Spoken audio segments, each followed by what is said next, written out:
Sárika néni, a nyugalmazott könyvtáros kifakad. Szörnyűek ezek a, hogy mondjam, úgynevezett celebek. Itt már csak az a hír, hogy kivetkőzött le, kivillantott cicit, undorító.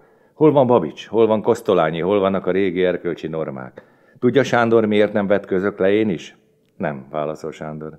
Bizonyára erkölcsösebb annál, Sárika néni. Nem csak erről van szó, gyermekem. Azért nem vetkőzöm le, mert a kutya sem fizetne érte. De tudja mit? Mondja Sárika néni, és levetkőzik anyaszült mesztelenre a megdöbbent Sándor előtt.